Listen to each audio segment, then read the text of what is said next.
บัดใดเป็นสิ่งที่เปราะบางที่สุดศรัทธาเป็นว่าการเวลานั้นย่อมจะกลืนกินสรรพสิ่งก็วันเวลานี่แหละอย่างมาเดี๋ยวนี้วันที่ต่อใดแล้วศรัทธาลองนับดูกันเนาะวันนี้วันที่20แล้วนะหลายๆคนเนี่ยออกว่าศาลาพระเจ้ามกฐินมีกฐินมีงานเข้าสลักนะเข้าสลักมากไม่มีกฐินจนโง่หัวบ่ขึ้นต้องใจคำว่าโง่หัวบ่ขึ้นคำว่าโง่หัวบ่ขึ้นศรัทธามันเป็นลักษณะที่สมมุติว่าอันตกเนาะเอาตกลงขี้เปื้อขี้ปงนี่กะเต้าหัวเอาหัวมุดลงไปขี้เปื้อนี่โยกขึ้นมา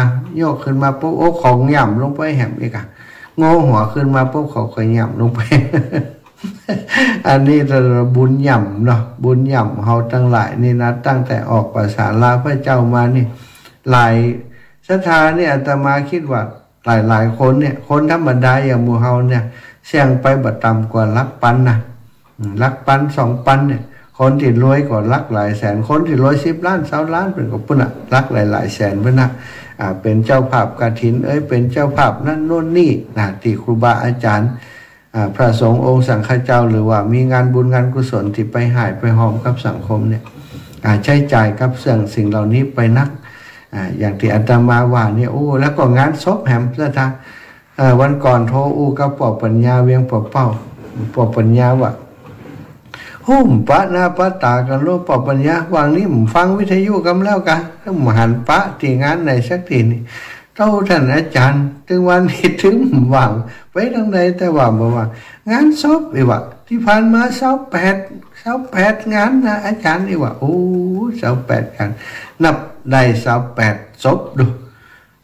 คนเดียวนี่นะไปงานศพของญาติพี่น้องของเพื่อนของฟูงอย่างต่างๆในหมู่บ้านในชุมชนในพื้นที่ใกล้เคียง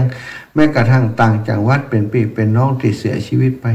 28หลายนะท่านอาจารย์ว่าถ้าสถามันจะไปมันได้แล้วเนาะหอมนะบางน้อยสุดก็100ถ้าเป็นญาติพี่น้องก็500 ปันนะการใช้จ่ายสถาไปต่อใดแล้วนี่อาตมานี่หันใจศรัทธาตั้งแต่ออกว่าศาลาพระเจ้านี้ออกมานี่ครูบาอาจารย์ก็อู้กันเนาะท่านอาจารย์พระครูอภิวัตรก็ดีหลวงปู่ทุกปีทุกเอาทุกเปาะทั้งหลายเวลาปากันก็อินดูศรัทธาเท่านั้นกฐินนะเดี๋ยวก็วัดโน่นเดี๋ยวก็วัดนี่ของหมู่เฮานี่แหมเนี่ยวัดนั้นวัดนี้วัดนั้นวัดนี้ก็ประกาศถ้าบอกกลมนี้ก็บอกไปก็บางครั้งก็รู้สึกเนียมไอ้ในจิตในใจอินดูศรัทธาแต่น่ะศรัทธาญาติโยมอย่างถึงวันนี้ที่อาตมาประกาศไปนะประกาศไปจิตใจก็มันก็รู้สึกว่าอินดูศรัทธาแต่ก็คิดว่าประกาศไปหันนะศรัทธาญาติโยมเปิ่นฟังแล้วเปิ่นอนุโมทนาก็เป็นบุญของเปิ่นอีกนะเขาไม่ได้คิดว่าเปิ่นฟังแล้วเปิ่นจะต้องมาหอมบ่ได้คิดอย่างนั้นเปิ่นฟังเปิ่นจะต้องมาบ่ได้คิดอย่างนั้นศรัทธาฟังพอคือเปิ่นได้มีโอกาสอนุโมทนาบุญตัวศรัทธาบ่ต้องงั้นมีความรู้สึกผิดนะบางมีความทุกข์เคยไปหลวงบุญกับท่านอาจารย์ตลอดเวลาเปิ่นประกาศอย่างมาได้หายได้หอมตลอดวันนี้มันได้หอมวันปีเดือนนี้มันเสี่ยงนักแล้ววันนี้มันได้หอมเปิ่นรู้สึกบ่สบายใจมันต้องไปกึดอย่างนั้นนะกึดถึงว่าเขาได้หอมมานักแล้วก็ของท่านอาจารย์ก็อนุโมทนากับเปิ่นพอละอย่างอีกก็พอใจแล้วซะท่าที่ประกาศให้ไปที่แจ้งให้ทราบที่บอกให้ฮู้ก็เพื่อจะให้ศรัทธาได้รับฮู้และอนุโมทนาจะได้มาบ่ได้มานั่นก็เป็นอีกเรื่องหนึ่งเรื่องแล้วแต่บุญแต่วาสนาที่จะได้ร่วมกันเนาะถ้ามีบุญวาสนามาร่วมกันบ่ต้องห่วงว่าตังเล็กๆน้อยๆ10 บาท20 บาทกว่าเพิ่นจะว่าฮื้อบ่ต้องคิดเนื้อศรัทธาบุญกุศลนั้นจะนักจะน้อยบ่เป็นประมาณขอให้ได้เฮามีโอกาสได้กินได้ทานก็พอแล้วเนาะ10 20บ่ก่อนนี่ก็หอม5 บาท10 บาทนะ20 บาทนั่นน่ะบัดเดียวพอดีว่าสภาพของมันดีน้อยคนเฒ่าคนแก่ได้เบี้ยผู้สูงอายุมาก็หอม100พ่องอย่างพ่องเนาะมีญาติโยมที่เพิ่นทำประจำกับอาตมานี่อาตมาว่าลดลงพ่องก็ได้อีแม่บางคนอาตมาว่าอีแม่ได้กฐินไปกี่วัดล่ะท่านอาจารย์ประมาณ10 ปลายแล้วนะปีนี้อีกว่า นี่จะหอมของท่านอาจารย์ให้ว่าแม่กับป๊อผมก็ได้กะชิบหายแล้วลักสตังเหลือผมก็ก็ไข่หัวคือยิ้มใส่กันนะว่าถ้าเปิ่นหอมนักบางแต่ถ้าอู้กันได้ก็บอกว่าต้องนักละไหมเพราะนิดๆเลยนะเพราะได้นี่เพราะไปเก็บไว้ใจไว้จ่ายพ่องเพราะว่าตัวเองก็จะมีได้อย่างแต่ว่าบางคนแต่นะสะทายปล่อยแม่ได้เบียร์ยังชีพมานี่จะกินบันแหนมกินนะเก็บไว้ทำบุญเนี่ยหูหันแล้วกัดอกเนี่ยจกตังออกมาอันนี้อันเบียร์ยังชีพผู้สูงอายุนะคะอาจารย์นี่ว่าอันเก็บไว้เอาไว้ทำบุญเอาไว้กินแล้วอันเดียวกันเนี่ยว่าอีแม่เฮ้ยเนาะอันเนี้ยจิตใจอย่างอีเนี่ยมันงดงามมันประเสริฐนะเพราะฉะนั้นนี่ก็น้อยๆเอาเนอะกินยอมเอาทำบุญโดยเปิ่นไปเล็กๆน้อยๆบ่ต้องหมิ่นเงินน้อยบ่ต้องคอยวาสนา10 สาวก็หอมไปเถอะได้หอมหลายๆวัด10 สาวอย่างเปิ่นยอดบาทยอดสตังค์นี่กะเดือนนี้อย่างติงานของท่านพระครูสุเมธธรรมเสวีวันที่26นี่สถานยอดคนละบาทนะ25 26นี่ยอดคนละบาท300นะยอดคนละบาทนี่นะยอดวัดละมันเป็น300กล่องเนาะยอด1 บาทนะกล่องละ1 บาทนี่300ละนี่สถานญาติโยมทั้งหลายถ้าไปยอดไปอันบาทละ100บาทละ100เราใส่บาทให้เปิ่นกล่องละ100นี่เป็นตัวใดสถาน300กล่องเนาะบาทละ100เนี่ย10กล่องนี่ก็ปันละเหรอ10กล่องนี่ก็ปัน10กล่องเนาะ10กล่องก็ปัน10กล่องก็ปัน20กล่องก็2 ปัน100กล่องก็10,000ละ300ก็บ่เท่านะไปตัวใดละสถานนะ300ก็30,000 300กล่องเอาละเอาทีละเล็กละน้อยเอาบาทเอาอย่างไหนตินนะบานนั้นก็พอเนื้อสถานก็ขอให้เก็บไว้กินไว้ใจจ่ายเตตานเนี่ยเตตานก็ตานทีละนิดทีละหน่อยไปตามกำลังเฮาแต่คนที่เปิ่นมีนักมีหลายกล่อมว่ากันเนาะแต่ทำบุญมีหันอย่างเนื้อสถานระมัดระวังมันจะถ้าเผลอเมื่อใดมันก็จะกัดเฮานะคำว่าทำบุญเอาหน้าเอาตาเนี่ยนะบางครั้งมันเบียดเบียนตัวเก่าด้วยเนอะเบียดเบียนตัวเก่าทำบุญเปิ่นทำ100ก็ต้องทำ100ตัวเองมี100เปิ่นมี500นะเปิ่นทำ100เปิ่นยังเหลือแต่เฮานี่มี100ทำมี100ทำ100แล้วจะกินไปตั้งนาโลจะจ่ายไปตั้งนาโลมันก็ลำบากตัวเก่าเนาะไปได้สอนให้ศรัทธาขี้จินะสอนให้เสียคือพุทธศาสนาต้องการให้สละ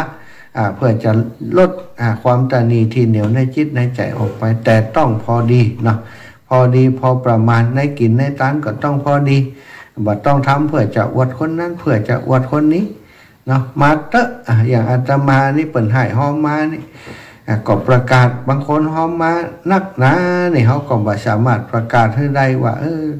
เปิ่นหอมมา10,000เด้ออีน่ะคนนี้หอม100เสียงเบาๆคนนี้หอม20เสียงเบาๆมีนะซะหอมมาแหม1 2หอมมาแหม1 2ส่วนใหญ่ก็จะว่าประมาณเนี้ยเนาะบ่อยากจะให้ไปมองที่ตัวเลขว่านักน้อย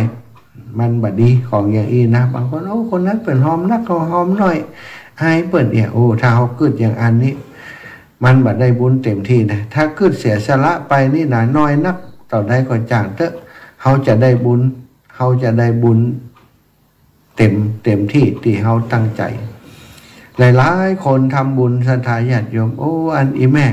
โทรหานะอีแม่อยู่ไหนนี่อันอีแม่อันเกี่ยวข้าวเปิ่นอยู่อาจารย์ว่ะเขาอันเดี๋ยวนี้พักอยู่ที่ห่มที่ตูบเลยโทรมาหาท่านอาจารย์กึดได้ว่าเดี๋ยวนี้อันของอาจารย์วันที่25เนาะนะแม่นละแม่เดี๋ยวไอ้แม่จะให้เขาโอนให้เนอะวันนี้อันมาเกี่ยวข้าวหรออันเบิดกันแม่จะโอนให้เนี่ยเข้าใจเลยสถามาฮับจังเกี่ยวข้าวแล้วก็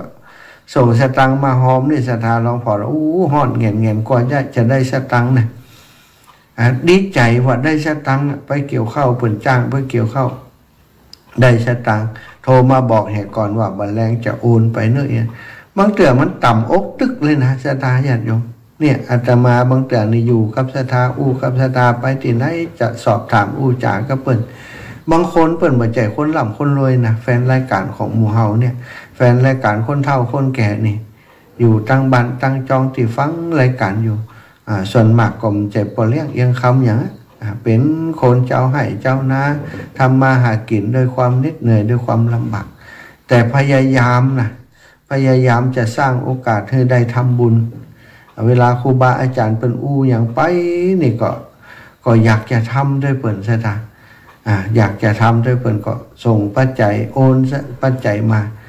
สตางค์ที่ศรัทธาญาติโยมโอนมานั้นถือว่าเป็นเงินบริสุทธิ์ศรัทธาอาตมานี่บอกเลยบอกศรัทธาญาติโยมนี่นะที่โอนมานี่ทุกบาททุกสตางค์ถ้ามันใจบอกคุ้มค่านี่อาตมานี่เป็นบาปเปิ่นโอนมาเรื่องใดก็ต้องใจเรื่องนั้นเปิ่นโอนมาไม่กระทั่งการน้ำกับไฟเนาะถวายมาเป็นการน้ำกับไฟการเดินทางเนอะบางพ่อเขียนคำว่าใจใจตามอัธยาศัยแล้วแต่ท่านอาจารย์จะไปใจอย่างตามอัธยาศัยอาตมาก็บอกว่าอีแม่อีปอดทั้งหลายอัธยาศัยของอาตมาก็คือชอบทำบุญเนอะมีกินมีทานมีบุญกุศลของครูบาอาจารย์ที่ไหนไปฮับกินฮับทานก็ไม่ใช่ว่าฮับอย่างเดียวก็ต้องไปฮือเปิ่นต้อยไปช่วยเปิ่นต้อยเปิ่นฮือเฮาฮือเปิ่นช่วยเหลือกันไปช่วยเหลือกันมาก็อย่างเงี้ยศรัทธาญาติโยมสร้างบุญต่อกันไปช่วยเหลือกันไปแม้กระทั่งการอย่างที่อาตมามาอยู่วัดบรรพตสถิตนี่ได้มาสร้างปฏิสังขรณ์ว่าได้มาช่วยท่านอาจารย์พระมหานพดลสุวรรณเมธีซึ่งเป็นสมภารเจ้าอาวาสวัดที่นี่ศรัทธาบ่มีศรัทธาอุปถัมภ์ที่เป็นพ่อเลี้ยงเอียงคำอย่างและท่านอาจารย์ก็บ่ได้เป็นพระเกจิอาจารย์ที่จะมีลูกศิษย์ลูกหาพ่อเลี้ยงเอียงคำเปิ่นมาช่วยสร้างนู่นสร้างนี้นะท่านอาจารย์เป็นนักปฏิบัติเป็นผู้ที่ชอบเผยแผ่เป็นประธานทรงเผยแผ่จังหวัดลำปางเป็นเจ้าคณะปกครองเจ้าคณะอำเภอวังเหนือมีเขตปกครองอยู่ที่อำเภอวังเหนือท่านอาจารย์ไปเตะที่ไหนเนี่ยเปิดนิมนต์ไปเตะขับคิดขับเผยสถานไปที่ไหนก็ไปหอมเปิดที่หั่นเหมือนกันบางคนว่าเปิดกันรวยกันว่าเปิดเตะเนี่ยได้กันเตะแต่อันตรีได้นักกับหอมนักนะสถานเป็นเจ้าคณะอำเภอไปนี่ก็แบมือเปล่าไปมันก็เปิ้งเอกท่านอาจารย์ก็ต้องหายต้องหอมเปิดมีการมีงานทุกวันบางครั้งไปการไปงานป้อบ่ได้อยู่วัดป้อมได้พัฒนานู่นนั่นนี่ที่เสนาสนะอย่างมันชำรุดทรุดโทรมไปอาจารย์ก็ไม่ค่อยได้มีเวลาอันนี้คือสิ่งที่อาตมาภาพได้หันวัดปฏิบัติของท่านอาจารย์ซึ่งช่วงนี้ท่านอาจารย์ก็เจียดเวลามาสร้างห้องน้ำแปลงห้องน้ำเพิ่มเนื่องจากว่าจะมีกฐินในวันที่25นี้จะตันบัดตันแลบอกว่าบัดเดือศาลาก็เล่งมือกันฮะถ้าตันก็เป็นประโยชน์นะจัดนักศรัทธาห้องน้ำมันจะได้เพียงพอตอนรับศรัทธาที่มาตันกฐินกฐินปีนี้ก็เป็นกฐินสามัคคีนะที่วัดบรรพตสถิตท่านอาจารย์เปิ่นจะเอามาสร้างห้องน้ำปรับปรุงศาลาเสนาสนะที่มันชำรุดทรุดโทรมเนี่ยศรัทธาสตังที่ศรัทธาญาติโยมเอาฮือมานี่ครูบาอาจารย์เปิ่นบ่ได้เก็บไว้ใจส่วนตัวเป็นเงินเข้าบัญชีวัดหมดนับยอดกฐินได้ต่อใดเข้าบัญชีวัดจากนั้นก็จะเบิกถอนก็คือต้องมีเหตุที่จะต้องทำสร้างห้องน้ำวัสดุต่อใดอย่างต่อใดใช้จ่ายต่อใดก่อนเปิ่นก็จะเอามาจ่ายไปตามนั้นเนี่ยศรัทธามันจะเกิดบุญเกิดกุศลตัง10ตัง20ไปรวมกันก็เป็นร้อยเป็นพันเป็นหมื่นเป็นแสนพอได้สร้างโน้นทำนี้สตังที่ศรัทธาญาติโยมถวายอาตมามานะอาตมาก็ไปสร้างบุญอย่างเงี้ยศรัทธาอย่างอยู่ด้วยกันกับท่านอาจารย์พระมหานพดลนี่นะเปิดสร้างห้องน้ำนี่ย่ำได้หอมเหมือนกันแต่ก็จะหอมนะหอมทุกงานอาจารย์ทำโน้นทำนี่อาตมาก็หอมที่เปิดนันติดธรรมจักรตีศาลาใหญ่ของเปิ่นก็หอมเปิ่นแต่หอมนี่ถามว่าสตังค์ที่เอาไปหอมนี่มาจากไหนจากที่ไปกินไปทานเนี่ยสถาเปิ่นทำบุญมาเปิ่นใส่ซองขึ้นมาเป็นสตังค์ตัวเก่าก็เอาไปหอมบุญต่อศรัทธาญาติโยมให้หอมมา10 20 100 ปันเก็บไว้สะสมไว้เปิ่นครูบาอาจารย์มีงานการปะวัดวาแม้กระทั่งปะศรัทธาญาติโยมที่เปิ่นลำบากเจ็บเป็นเย็นอุ่นก็ดียังก็ดีเนี่ยเปิ่นลำบากก็เอาไปช่วยเปิ่นเป็นการสร้างบุญต่อบุญคือกับศรัทธาญาติโยมที่เปิ่นหอมบุญมาเตียตมาเพราะสตังที่ศรัทธาญาติโยมฮือมานั้น เปิ่นบ่ได้ฮื้อมาเพื่อจะให้อาตมาใจจ่ายสุรุ่ยสุร่ายหรือว่าใจจ่ายเพื่อความสะดวกสบายของตัวเก่าเนาะสถานถึงวันนี้ก็อยู่แบบสมถะนั่นน่ะนะอยู่แบบสมถะอยู่แบบบ่ต้องมีอย่างนักที่อาตมาอยู่บ่ได้ติดแอร์ติดอย่างนั้นสถานอากาศร้อนก็เหียดไหลไข้ย้อยน่ะเปิดพัดลมเป่าเอาพัดลมกับพัดลมที่เปิ่นตันนั่นน่ะอาบน้ำก็บ่มีน้ำอุ่นเด้อเปิ้นสถานอาบน้ำหนาวก็ต้องอาบที่น้ำเย็นหั่นน่ะนี่ไม่อยากจะเบียดเบียนปัจจัยสติสัทธาญาติโยมได้ให้หอมมาเอาไปสร้างบุญอย่างอื่นเอาไปทำที่มันเป็นประโยชน์กว่าเพื่อความสะดวกสบายของตัวเก่านั้นก็มีแค่เดินทางเนี่ยเดินทางบางครั้งบางทีนี่ถ้าขึ้นรถไปมันตันซะทางจำเป็นต้องเอารถเอาราไปจำเป็นจะต้องใช้จ่ายกับคนที่เปิ่นขับรถคือเปิ่นมาขับรถได้เปิ่นก็มีลูกมีเต้ามีลูกมีเมียแล้วก็มีภาระจะต้องใช้จ่ายก็ต้องจ่ายกะขับรถเป็นด้วยนะเหมือนกับว่าต้องจ้างถ้ามันจ้างไผจะมาอยู่ด้วยเฮาไผจะมาขับรถเฮาตลอดทุกวันโดยมันกินใจอย่างสถานนี่ก็คือสิ่งที่อาตมาอยากจะแจ้งบอกให้กับศรัทธาญาติโยมทั้งหลายที่ทำบุญเนี่ยเขาต้องทำเอาหน้าเขาทำพอประมาณเขาทำเท่าที่เขาจะทำได้ที่เขาจะสู้ได้เนาะถ้าเขาทำเกินประมาณเกินที่เขาจะรับรองตัวเองได้เนี่ยบางคนเนี่ยทำบุญจนเป็นหนี้เป็นสินก็มีนะศรัทธาบางคนเนี่ยอาตมาเคยถูกโยมเนาะยืนไปบิณฑบาตจังหวัดหนึ่งไปบิณฑบาตพอดีว่าไปก่ายตลาดเนาะโยมคนนั้นนะเดินมาหาจะลึกนะก็ว่าเปิ่นนั้นเปิ่นจะมาใส่บาตรก็แต่มือไม่อย่างสักอย่างมาไกลสักเม็ดป่ายเนี่ยสถานเอามือจี้หน้าพอจะแตงตาอาตมามือมาจี้หน้าด่าไอ้ล้นมึงเนี่ยเป็นแต่ขอเขาด่าสารพัดสารพันด่า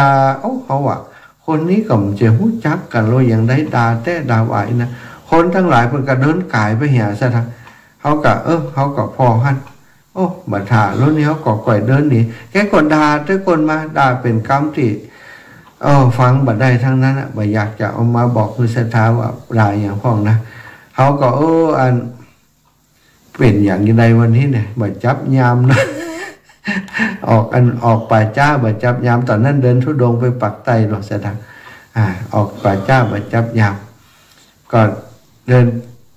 ไปออกไปที่อื่นเนาะก็ไปบิณฑบาตตามถนนไปก็มีคนใส่บาตรพอดีก็ออกจากหันไปประมาณสักชั่วโมงนี่ก็ไปปะร้านอาหารร้านหนึ่งเจ้าของร้านนิมนต์เข้าไปท่านอาจารย์นิมนต์มาฉันข้างในร้านได้ไหมคะนะก็ได้ก็ไปฉันในร้านเปิดฉันไปก็ก็ได้ให้เปิดฟังวันนี้มีทั้งดีและร้ายโยม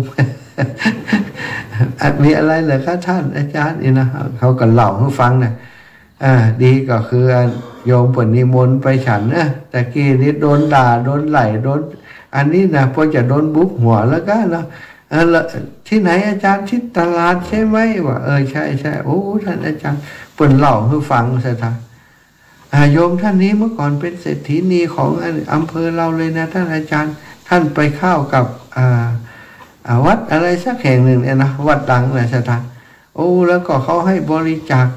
จะได้เป็นเศรษฐีมหาเศรษฐีต้องบริจาคหมดว่างั้นยิ่งบริจาคนักต่อใดยิ่งดีต่ออันเอวสถานยิ่งบริจาคนักต่อใดยิ่งดีต่ออันเปิ่นจะมีอันอย่างก็มีเข็มไม่อย่างคือว่าคนนี้นี่เป็นนั่นมหาเศรษฐีใจบุญอะไรอย่างเงี้ยค่ะบริจาคจนหมดทรัพย์สินนะสถานตอนที่เปิ่นรุ่งเรืองเฟื่องฟูเนาะที่เปิ่นมีเงินบริจาคอยู่คนทั้งหลายก็พระสงฆ์องค์สังฆเจ้าก็ดีหมู่กลุ่มที่เปิ่นจ้อนกันทำบุญน่ะเปิ่นก็มาหาแกกับมาห้อมมาล้อมแกเนี่ยแกก็หลงในบุญนะสถานบริจาคเอาง่ายๆทรัพย์สินเงินทองที่เก็บสะสมไว้เอาบริจาคเป็นหมดอ่ะบริจาคนักเข้าเอาไปเอามามีที่ดินก็ขายซะท่าน ที่ดินเปิ้นว่ามีเป็น200-300 ไร่อ่ะในอันแกก็ยังบอกว่าที่ตรงนี้ก็เคยเป็นที่ของแกท่านอาจารย์เนี่ยคนนั้นเล่าให้ฟังแกเอาไปขายหมดโอ้ลูกหลานบอกก็ไม่ฟังไม่นี่ใครเลยอาจารย์จนปัจจุบันนี้หมดตัวไม่มีเลยที่ดินที่ทุกวันนี้แกก็อาศัยอยู่แถวตลาดนะท่านอาจารย์เที่ยวด่าไปทั่วอะไรเห็นพระที่ไหนก็ด่าพระแถวนี้เขารู้เขาจะหลบไม่ไปแถวนั้นอาจารย์ เอาไปหูอย่างลูกลำปางไว้นะเจอเต็มอ่ะเขาก็แต่ฟังแล้วอินดูแกนะสถาอาตมาว่าที่แกได้ระบายออกมาอย่างนั้นก็เขาได้ไปคือแกระบายเอาไปคือแกได้ด่าก็ดีเหมือนกันเนาะแล้วก็สะดุ้งในใจอยู่เหมือนกันที่โดนด่านั่นนะไอ้ล้นไม่รู้จักทำมาหากินแรงมึงก็มีดูแต่จะไถชาวบ้านกินหาแดกแบบนี้เหรอ ไปใกล้ๆด่าพอมาฟังเหตุฟังผลที่เปิ่นเล่าให้ฟังแล้วอินดูแกหอกเสียดายอินดูจับใจเลยวันนั้นที่เดินธุดงค์อยู่ก็คือถึงแกก็บอกว่าโอ้บุญกุศลที่อาตมาภาพเดินจากลำปางมาถึงจังหวัดของท่านนี้เนาะขอแผ่บุญให้คุณโยมท่านนี้ให้เปิ่นได้หลุดได้พ้นจากปาปกรรมที่ได้หลุ่มได้หลงเนี่ยขอให้จากนี้ไปให้เปิ่นได้มีดวงตาหันธรรมของพระพุทธเจ้าขอให้สติเปิ่นกลับมาประเดี๋ยวนี้กลายเป็นผีบ้าไปเลยสถานนะอันนี้เปิ่นเรียกว่าบ้าบุญนะผู้คนเนี่ยต้องการบุญสถานแต่ต้องพอดีจะไปผังขูดผังหยาดเอาจ้ะบุญนี่ทำกำน้อยสะสมไปเหมือนกับเขาปลูกต้นไม้เนี่ยค่ะเขาปลูกป๊บจะกินวันนี้ก็มันไปได้มาอย่างเนาะแม้กระทั่งปลูกผักกาดอีกนะปลูกผักกาดปลูกกะหล่ำก็ต้องรอวันรอเดือนของเปิ่นที่จะได้กินนะเขาจำเป็นจะต้องเอาต้นใหญ่ๆมาปลูกได้ต้นใหญ่ๆมาปลูกกำนักๆเนี่ยมันก็จะตายง่ายนะจ๊ะปลูกตั้งแต่น้อยไปทีละเล็กทีละน้อยเติมเหมือนกับการปลูกต้นไม้เหมือนกับการลดน้ำต้นไม้เนี่ยบุญนี่เป็นสิ่งที่มาลดจิตลดใจชำระความตนีทีเหนียวออกจากจิตจากใจเฮาบุญคือน้ำอมฤตที่จะมาทำให้จิตใจของเฮาชุ่มชื่นสถานถ้าเปรียบเสมือนการดูแลต้นไม้ต้นหนึ่งถ้าเฮาปลูกต้นบุญลงไปเนาะน้ำที่จะคอยเติมไม่จำเป็นจะต้องมันเอาน้ำใส่เอาปุ๋ยใส่เอาอาหารของต้นไม้ใส่ไปจนตีว่าต้นไม้มันทับมันได้สุดท้ายมันก็จะตายไปนะต้นไม้ของเขาก็จะตายไปตายถึงเปิ่นตายถึงตัวกันเนาะต้นไม้บุญของเขาก็จะเหี่ยวจะแห้งโดยที่น้ำมันนักเกินไปตัวเขาก็จะแห้งตายเพราะว่าเขาทำนักเกินไปเกินปริมาณที่มันจะพอดีอันนี้ก็ขอให้ศรัทธาญาติโยมได้พิจารณาตัวนะอันนี้ไปมาก็ไหลมาถึงเรื่องนี้นะเรื่องของชีวิตของเฮามันเหลือน้อยเวลาคืนกินสรรพสิ่งวันเดือนปีล่วงเลยไปพระพุทธองค์ทรงตรัสว่าบัดนี้เธอทั้งหลายทำอะไรยังอยู่เธอทั้งหลายท่านทั้งหลายเปิ่นตรัสกับภิกษุนะดูก่อนภิกษุทั้งหลายวันเวลาล่วงไป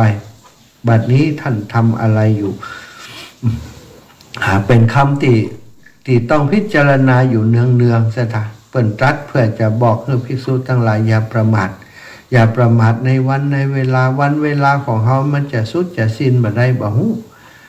วันเวลาของคนเฮานี่แต่ละคนบ่ฮู้ลูกสถานเฮาพกเวลาของโลกนี้ของชีวิตนี้ของเฮามาต่อใดถ้าเฮาฮู้เฮาก็จะได้ได้เตรียมเนาะได้เตรียมตัวว่าหมดแล้วนี่แฮม2 วันก็จะตายแล้วนี่มันก็จะได้เตรียมนั่นเตรียมนี่กะแต่ทุกวันนี้คนเฮายังประมาทอยู่เพราะว่าบ่ฮู้วันตายก็คิดว่าจะอยู่ได้เมินนานเนี่ยพอมีโรคมีภัยพอมีอย่างเกิดขึ้นมาก็เลยถึงเวลานั้นมาก็ได้เตรียมตัวมาก่อนนะสถานเหมือนกับนักมวยเนี่ยจะขึ้นตีมได้ฮู้อีเนาะพอขึ้นตีปุ๊บตายแล้วบ่ได้ซ้อมมาก่อนเนี่ยขึ้นไปบนเวทีเปิ่นก็ยำอย่างเดียวกันขึ้นไปยืนหน้าคือเปิ่นตีเปิ่นเตะเปิ่นซ้อมยมปุ๊บล้มลงไปโดนน็อกไปเลยชีวิตของคนเฮาก็เหมือนกันถ้าเฮาไม่ได้เตรียมตัวเรื่องว่าเฮาจะขึ้นเวทีก็คือจะตายวันใดเนี่ยไม่ได้เตรียมตัวตายไว้ก่อน บ่ได้เตรียมตัวก่อนตายบ่เตรียมกายก่อนแต่งบ่ได้เตรียมแบงก์ก่อนจะเดินทางนี่บ่ได้เตรียมไว้ก่อนนะพอถึงเวลาใกล้ตายจะตายหู้แล้วขึ้นเวทีแล้วกูเป็นอย่างไรกูจะต้องขึ้นเวทีแน่แล้วขึ้นเวทีบางครั้งก็ขึ้นโดยการถูกพลักขึ้นไปโดยที่ตั้งใจถูกพลักขึ้นไปก็คือทันทีทันใดขึ้นไปบนเวทีปุ๊บก็โดนน็อกเลยเนี่ยอย่างคนที่เป็นโรคปัจจุบันทันด่วนเนี่ยตายอันนั้นก็ตายแบบหูตัวสมมติว่าตายแบบบ่หูตัวอย่างอันนี้แต่เฮาบ่ได้สร้างคุณงามความดีเลยนะสถานที่ผ่านมามัวแต่ประมาทอยู่คิดว่าวันหน้าก่อนวันนี้ก่อนวันไหนก่อนถึงวันใดวันหนึ่งจะสร้างบุญสร้างกุศลแต่พอถึงเวลาตายไปแล้วเนี่ยสถานวิญญาณออกจากร่างไปก่อทรัพย์สนและตายและกลุ่มได้ทำบุญมาก่อนคนทำบุญไปที่ไหนสถานทุกขติเป็นที่หวังเอียเนาะแต่คนที่ทำบุญตายไปตายแบบบ่หูตัวแต่สุขคติเป็นที่หวังส่วนคนที่หูตัวเนี่ยก็ขึ้นเวทีหูตัวนี่ก็คือคนที่เป็นเจ็บเป็นเย็นอุ่นเนี่ยหูตัวอยู่ว่าถึงบัดรอดแล้วจำเป็นต้องขึ้นเวทีละบ่ขึ้นบ่ได้เปิ่นยู่ขึ้นแล้วเปิ่นกำโจ้ขึ้นไปบนเวทีต้องสู้สู้อย่างศรัทธาสู้กับวันเวลาติดเหลือน้อยก็คือสู้กับความตายสู้กับความตายโดยติดตัวเองบ่เคยเตรียมตัวเรื่องนี้มาก่อนบ่มีพลังบ่มีอาวุธบ่มีอย่างที่จะไปช่วยตัวเก่าเลยก็คือคนที่บ่ได้ฟังน้ำฟังธรรมบ่ได้อาบน้ำฟังธรรมบ่ได้มีวิธีในการจะปล่อยวางปลงวางชีวิตของตัวเก่าบ่ได้พิจารณาบ่ได้ภาวนามาก่อนในเรื่องนี้พอมาถึงเหตุการณ์อย่างอันปุ๊บดินรนอยากจะให้มีชีวิตติดหลอดอยู่อยากจะลงเวทีคนตั้งหลุมก็พลักขึ้นไปนะพญามัจจุราชก็ยุขึ้นสู่เวทีอย่างเดียวลงกล่อมได้สถานจะไปตั้งนาก็ไปมันเป็นสู้ยื้อชีวิตอยู่กับความตายอยู่ตรงนั้นโดยความกังวลกระวายใจศรัทธาจะหันว่าบางคนเนี่ยเนาะเวลาจะตายนี่ทุรนทุรายให้ห้องบ่อยากตายบ่อยากตายช่วยจิ้มช่วยจิ้มช่วยอีปอจิ้มช่วยอีปอจิ้มหายาหาหมอมาจิ้มเอาหมอมาหาปอจิ้มบางคนทุรนทุรายห้องอกห้องโอยบางคนที่สร้างเวรสร้างกรรมมานักเคยฆ่าสัตว์ตัดชีวิตมาสถาก็ข้างอกข้างโอยร้องโอดร้องโอยอย่างนายจันทสุกลิกเนาะห้องเสียงอันอีดอย่างกับอันหมูโดนฆ่าน่ะพระสงฆ์ไปบิณฑบาตกายบ้านไปว่าหมอนี้อย่างมาโหดร้ายแต่ว่าจะฆ่าหมูขยมัดทรมานเปิ่นอย่างล้ำเหลือห้องอย่างอันสถา7 วันค้างอย่างหันกลางอย่างหมูปากนี่ชุกปากหลวดมดการหัวเข่านี่แตกถลอกปอกเปิกมดนะเขยั่งกับบายั่งบ่ฮือไปกับบริการแล้วก็ห้องอีดทรมานฮ้อนอยู่หันนะพระสงฆ์วันที่8รับกายไปบิณฑบาตดับปีวันนี้หมอนี้บ่ฆ่าหมูลูกกลับไปวิหารเชตวันก็ไปอู้กันวันนี้บ่ได้ยินเสียงหมูถูกฆ่าหน่อยกูแต่อีดอยู่เหมือนกันโดยความทุกข์ทรมานแต่วันนี้บ่ได้ยินเฮ้ยอีวะพระพุทธองค์ทรงทราบเหตุที่ภิกษุเหล่านั้นสนทนากันก็แกล้งขลิเดินทางไปไปเข้าไปในวิหารแล้วในอันธรรมศาลาก็ถามว่าเธอสนทนากันด้วยเรื่องอย่างเขาก็ว่าเรื่องในจันทสุกลิกคนฆ่าหมูครับเขาทรมานหมู7 วันมาแล้ววันนี้เนี่ยคงจะยั่งคงจะบ่ฆ่าหมูเงียบเสียงเงียบไปตัดภิกษุทั้งหลายอันนั้นบ่ใจเสียงหมูแล้วนั่น7 วันที่ผ่านมานั้นเป็นเสียงในจันทสุกลิกเองอันนั้นวิบากมาตันกรรมของเขามาตันติฆ่าหมูนายคนนี้เขาฆ่าหมูอย่างใดเธอทั้งหลายหู้ก่อนว่าเหล่าคือคนหมู่ภิกษุทั้งหลายฟังว่านายจันทสุกลิกในเวลาฆ่าหมูนี่สถานเอาเจียกมามัดหมูเนี่ยดึงขึ้นไปแล้วก็เปิดปากหมูปากออกแล้วก็เอาน้ำฮ้อนเดือดโบ๊ะเนี่ยถอกลงไปในปากหมูสถาน ถ้าเรามันจะทรมานเปิ่นอย่างปลาล่ำปลาเหลือน้ำหมูก็ดิ้นขดกันจะทะถอกลงไปในปากถอกลงไปทิกๆจนน้ำติดออกมาจากท้องหมูเนี่ยเป็นน้ำติดใสสะอาดตีไออย่างที่อยู่ในท้องหมูออกมาหมดจะทะเอาน้ำร้อนลวกเปิ่นจนหมูตายดิ้นตายเพราะความร้อนที่อันเทเข้าไปในปากเปิ่นปากซุกปากร้อนมดหมูเขาว่ายังอันสบายสะดวกดีไม่ต้องไปล้างไส้ให้มันอิวะสะทะโดยวิธีนี้แล้วก็จากนั้นก็แตงสะทะแตงหมูบางครั้งบางทีนายคนนี้ก็จะบุบหมูบุบจนนั้นเนื้อหมูนี่มันพองขึ้นต้องการคือเนื้อมันพองหวานโอ้บุบเปิ่นเนี่ยศรัทธาญาติโยมเวลาแต่งเปิ่นก็ใจเล็กแหลมๆแต่งเข้าไปแล้วเอาขำไว้ที่คอเปิ่นท่านปักไปที่หัวใจเปิ่นท่านเพื่อจะให้เลือดมันได้เลือดเยอะๆอีกทุกวิธีการที่นายคนนี้ทำเนี่ยเป็นวิธีการที่โหดร้ายมากๆฉะนั้นก่อนจะตายเนี่ยวิบากกรรมมาแสดงตัวโอ้ค้างอกค้างโอยค้างอดค้างโอยได้ถึง7 วันศรัทธาญาติโยมทนทรมานแล้วก็ตายสิ้นใจตายไปในที่สุดเมื่อตายไปแล้วศรัทธาก็เดาเอากันมันจะไปไหนเนาะ หมดนรกนรกโลกันก็เปิดพับทันทีบุบลงไปพุ่นปฐรเสวยวิบากนักกว่าที่หมูโดนศรัทธาบ่ฮู้กี่กับกี่กันที่เขาจะโดนแล้วก็พอออกจากนรกมาก็จะเป็นเพศเห็นนะแล้วก็เพราะเป็นเพศเพราะมาเกิดก็จะเป็นเดรัจฉานทุกข์เปิ้นค่ำเปิ้นเขจะเกิดมาเป็นหมูคือคนทั้งหลายทำแบบนั้นแหมโอ้ทรมานนักแกนะบัดได้เตรียมต่อตายอย่างในจันทสุกลิกห้องอดห้องโอยนั่นเพราะว่าเขาทำกรรมนักมาก่อนแล้วก็บ่เคยเป็นคนที่จะสำนึกในเรื่องของเวรของกรรมบัดได้เตรียมตัวตายมาก่อนพอไปใกล้จะตายมาร้องอดร้องโอยขอร้องคือคนทั้งหลายช่วยชีวิตช่วยจิ้มมีไผช่วยเฮาได้ในเวทีชีวิตของแต่ละคนเนี่ยศรัทธาญาติโยมไอ้ปล่อยแม่ร้องขึ้นพอเวลาเฮาเจ็บเป็นเย็นอุ่นนี่นะเฮาไปโรงพยาบาลนี่เหมือนกับก็คือเฮาอยู่คนเดียวนั่นเองนะคนทั้งหลายลูกหลานจะแวดล้อมห้อมล้อมอย่างไรก็ตามเถอะนะเฮาจะรู้สึกอบอุ่นอย่างไรก็ตามเถอะแต่จริงๆแล้วเราเผชิญกับโรคภัยไข้เจ็บคนเดียวเราทั้งนั้นมีไผจะแบ่งเบาความเจ็บความป่วยที่อยู่ในตัวเราได้มีแต่ฮื้อกำลังใจมีแต่ช่วยเหลือนั่นนั่นนี่แม้กระทั่งคุณหมอก็ช่วยไปตามอัตภาพรักษาไปตามอัตภาพตามอาการเท่านั้นจะหายบ่หายก่อนแล้วอยู่แล้วแต่ประสิทธิภาพของยาแล้วก็แล้วแต่อายุขัยของเราเพิ่นก็ช่วยได้แค่นั้นเปิ้นบอกว่าทรัพย์สินเงินทองนี่ส่งเฮาถึงแค่โรงพยาบาลลูกหลานส่งเฮาได้แค่ป่าช้าสถานนอกจากนั้นต้องไปเองหมดต้องไปเองหมดต้องอยู่เองหมดเจ็บก็เป็นเจ็บคนเดียวนะสถานเจ็บเป็นเย็นอุ่นทุกวันนี้ลองคิดพอไผจะมาเจ็บแทนเฮาได้เฮาจะไปเจ็บแทนไผได้บ่มีแต่เจ็บคนเดียว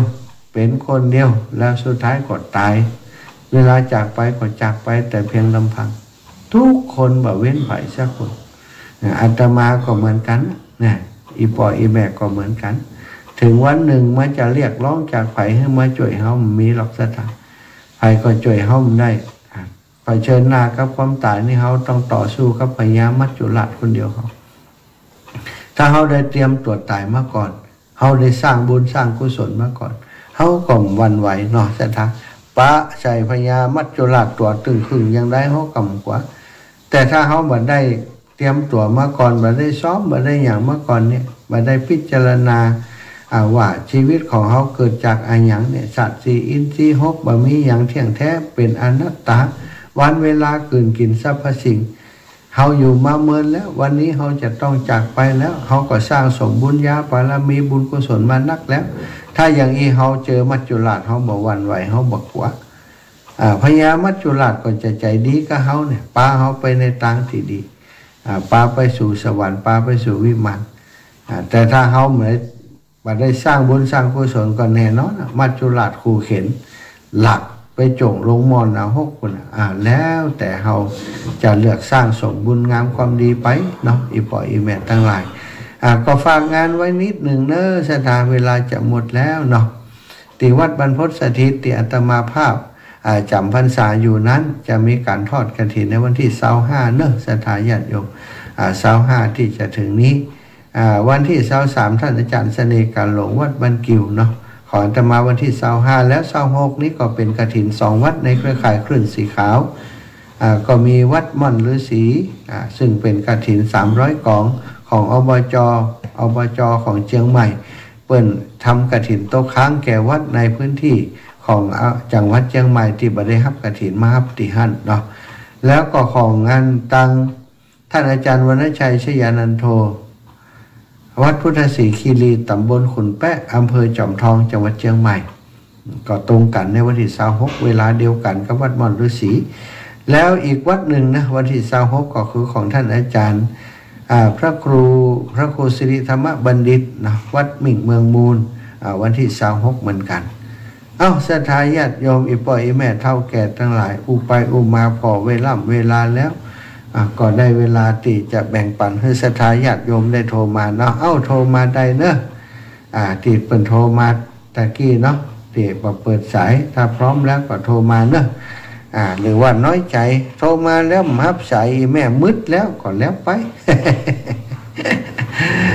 จะไปเกลียดจะไปโคดกันเนอะรักษากติกาการทางห้องฮับคนหนึ่งเดียวคนหนึ่งก็เปิดสายแล้วร้องเปิดก็จะโทรมาอีกเนาะใจก็อยากจะฮับนั่นแหละแต่ว่าถ้าฮับแล้วคนนั้นก็ยังคนนี้ก็ยังคนนั้นก็เดี๋ยวก็ไม่ได้อย่างกันสุดปิดก็คือฮับสายโทรศัพท์อีก0808844173แต่คืนโยมแม่โทรมาขอบคุณนะโยมแม่ครูอารีพันธ์แม่ครูอารีพันธ์เนาะเจริญปอนแอวม่วนกตวะวันซื้นกะ6 วัดก่อนกะย้ำสดมาแผ่ววันพุธเพื่อว่า7 วัดนะ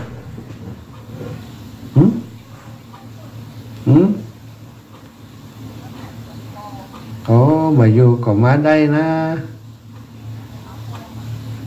ยุ่งหมาไปเอียหาไฟไปอู้ไฟอยู่หันน่ะตู้ปีตะวันก็อยู่นี่ลูกนะมาสุดท้ายวัดหนึ่งยังมุ่นค่ำก็มาถึงบ้าน3 โมงครึ่ง3 โมงครึ่งค่ำลูกเจ้าลูกแต่ว่าเป็นไรพ่อตะวันเนี่ยจะเป็นท่านประธานอยู่ไหนอยู่พุ่นเลยเจ้ามันเป็นยังแต่ละจะได้มันเลยอย่าได้บันเนยนะก็ลูกสาวแม่เขาห้ามมันลงเลยไหนยกไฟทุนปุ่นให้ลงเจ้าพอมาออกอากาศสาธุอีแม่ไปทางไหนแหมมันนี่อยู่บ้านแหละแปลงแล้วยังห้องน้ำอยู่บ้านเสร็จเรียบร้อยที่แม่จะปลูกผักแม่อันนี้ลงเอาดินลงจะให้ไปช่วยก็ปลูกผักบ่ต้องแม่ยังไปหน่อยเตรียมตัวกันที่วันนี้นะแม่จะไปวัดมันพุธมีเวลานักเต็มที่จะไปช่วยปลูกผักนี่ถ้าให้ไปก็จะให้แม่มาเอามือก่อนกันมาเพี้ยวก่อนเพี้ยวให้ก่อนลำเดียวอยู่ไหนอยู่วัดบรรพตนี่กันไหมเรามาแต่ว่ามาขำที่แต่ว่ามึงบ้านของจ้างเขาไปเราเจอเขาว่าเจอไหนมานี่กะเขาไปคุณน่ะวัดห้วยแหนวัดเจอเขาโทรมาแล้วโยมมันนี่แม่แก้วโทรมาเจ้าป้าแก้วเจ้า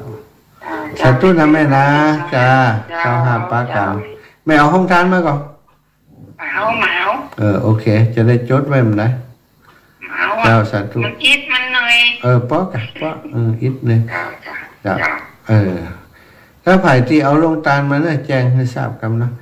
แม่เพนคนสู้ชีวิตแม่สมใจปีบ้านใหม่นะพ่อเศษแม่นวลเจริญปอนยมปอดตื่นเจ้าเหมือนเดิมเนาะครับเหมือนเดิมอยู่ครับปอเลี้ยงใหญ่อะไรกัน จัดรายการอยู่ไหนวัดอานบรรพตสถิตป่อมาแต่ว่าอยู่บรรพตสถิตหนาวก็โอ้อากาศเย็นเนี่ยชุบหมอกปอมว่อมเนี่ยเดินนี่ใส่ว่อมอยู่นี่หนาวกำลังนี้เตรียมตัวก็จะไปวัดวันนี้จะขึ้นไปวัดเราบนได้ที่นะโอ้ตัวสวานี่มีกระถินวัดที่สิริมังคลาจารย์อ๋อปอดได้หลายอยู่ก้าเนาะพอได้พัฒนาดีแล้วพอได้พัฒนาเนาะปอดเนาะ300,000 ปลายก็หลายแล้วเนี่ยสาธุนะปอดเนาะบริจาคครับสาธุแม่เพนคนสู้ชีวิตมาแล้วเจ้าเจ้าเข้ามาฮะเจ้าแม่ยินได้แสงไฟหน่อยเนาะเอากะมาเลยเจ้าแสงไฟสว่างตาแสงธรรมะสว่างใจสว่างตาได้แสงไฟสว่างใจได้แสงธรรมเจ้าความชัดเจนถ้ามาหาเล่าที่แม่นั่นได้เข้าหาดูได้ค่ะได้อินดูเปิดน้ำจะอินดูเขานะการจนเป็นบ้าเนาะโอ้อีแม่เป็นบ้าเลยมดทรัพย์สินที่ดินเป็น200 ไร่เอาไปขายเป็นคลองเป็นวันนั้นกับเปิ้งเป็นผีบ้ากะแล้วก็คนจวนเป็นอะไรยังบ่อินดูเป็นพองนี่ไหมมันโหดเกินไปนะกูสบายเนาะนะจ้ากินเรื่องสารมาหาเด้อเจ้าแม่ไม่ใช่เจ้าเจริญปอนแม่จันปางิ้วแม่มีข้อมูลเพิ่มก็ฟังแม่เสาเป็นได้พ่องผมเริ่มได้ติดตามเลยโทรหาผมครับนั่นแหละตึงงานลูกตึงเตาก็ได้เนี่ยบ่ครับลูกผมครับเพราะว่าคนเจ้าบ้านที่ผมเป็นห่วงก็โทรไปหาถามอาการยังไงก็ถูกครับนะเดี๋ยวขอมาบ้านก่อนเองนะไม่ว่ากับไม่ว่าเป็นยังจ้ะมันอาจจะเป็นอีแม่เขาขึ้นว่าเบอร์นั่นเปิดอาจจะได้ใจนะเปิดถ้าจะใจแหมเบอร์ละนะมันก็เลยเป็นยังดังอยู่นะที่โอเคนะกะมันดังแล้วพอแล้วเป็นสายเปิดหูจักเปิดเล่มฮับนั่นน่ะใช่นะมันหูจักเดียวฮับไปเลยกำจะได้นี่18 19 มงกุฎนักเนี่ยเนาะสาธุนะแม่นะเจ้าไปการมาหนังการฟังหนังฟังทำโอ้ขอบคุณแม่เด้อตรงนี้มีเหมือนกันมีญาติที่ว่าขายอย่างละไปนี่หอมนะคนที่จนเปิ่นหอมก็เอาแก่ลงไปนี่ว่าอาหารว่าเปิ่นหอมแล้วก็เอาติ๊กมันก่อนลำขายปีขายปูนอย่างคนที่ร้ายก็ไปขายกับลูกนครพนมคนนี้นะเอาพอดีเนาะ10 ซาวกับพ่อเป็นเนี่ยจนตีว่าได้300มา300เอากันใช่มันถ้าทำบุญเอานาจำได้บุญได้ไหมถ้าเอานาเอาตาเนี่ยบางคนทำบุญมันจะได้บุญนะหันก็กูทำแต่อันกูทำแต่อีอย่างอันจบข่าวมันได้คนที่คนทำบาปอย่างนี้หมูอย่างก็มีแต่นะครับโอ้ได้ค่ะมีแต่แล้วก็ที่บ้านเนี่ยคนว่ามีตอนปุยเมาเหมือนเตียงหมูอย่างอันได้คนจนไก่ก็อย่างอันเลยไหมถ้าเราเอาน้ำจุกหัว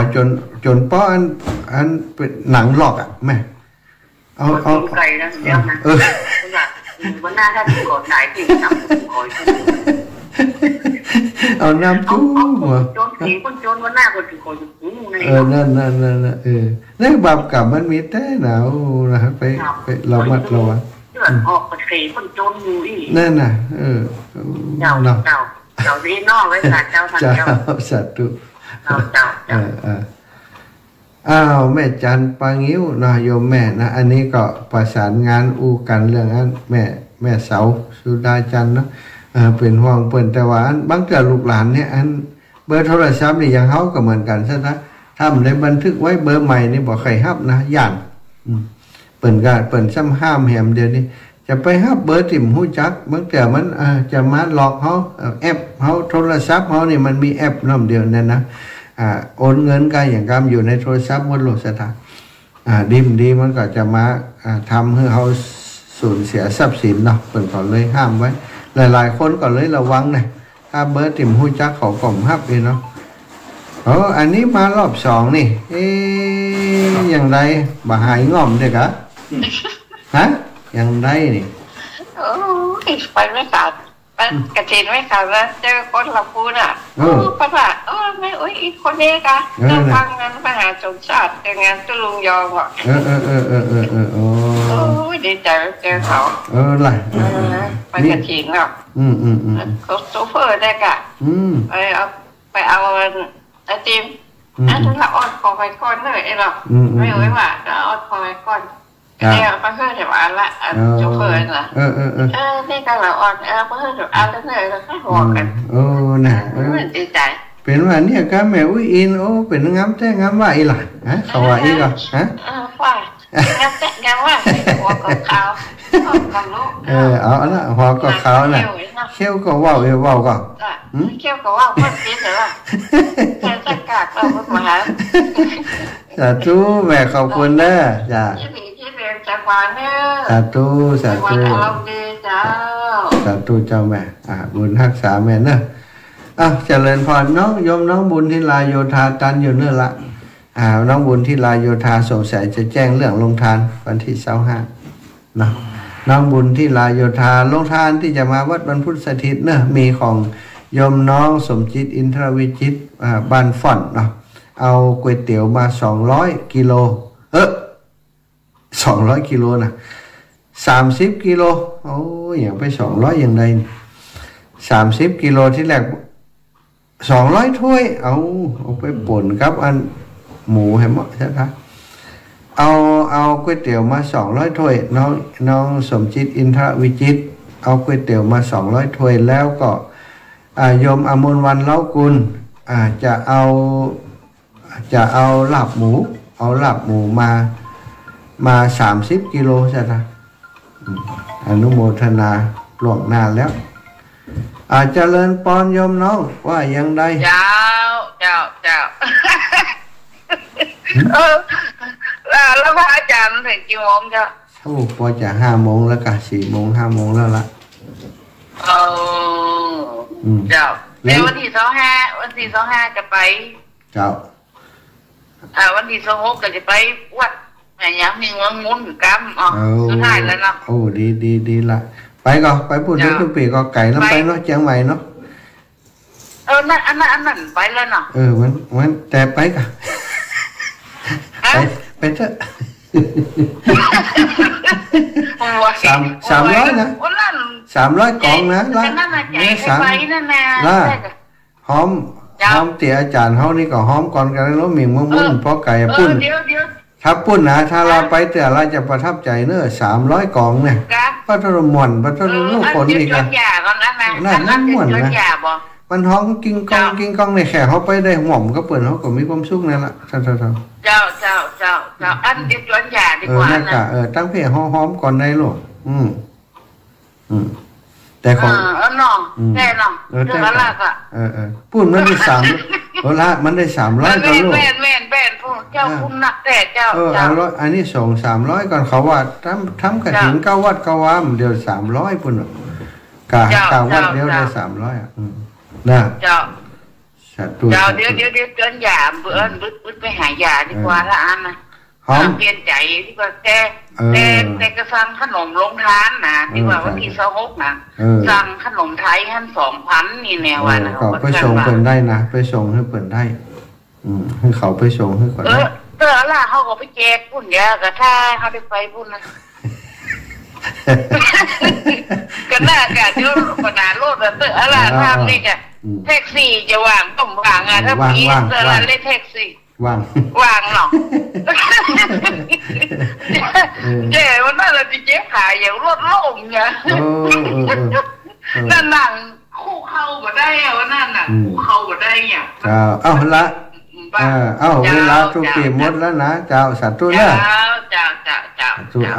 ศรัทธาญาติโยมทั้งหลายเวลาหมดเวลาอำนวยพรให้ศรัทธาเท่าแก่อีปล่อยแม่ทุกท่านทุกคนอยู่ดีมีสุขเนอะจัตตาโลธรรมาวัฏันติอายุวันโนสุ